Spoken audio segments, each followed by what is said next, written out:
Ang pagpapahayag ng kasalanan. Ang iisang bagay na kinamumuhian, pumipighati at nagpapagalit sa Diyos ay kasalanan. Ito ang ugat ng lahat ng ating kalungkutan. Ito ang kailangang alisin at linisin mula sa atin, kung kaya't inialay ni Jesus ang kanyang dugo. Sa paglapit ng makasalanan sa Diyos, ang iisang dapat niyang dalhin sa Diyos ay ang kanyang kasalanan.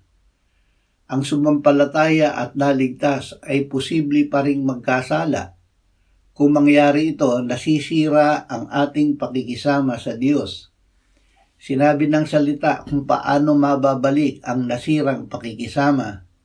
Aminin natin na tayo ay nagkasala at agad nating ipahayag ito sa Diyos.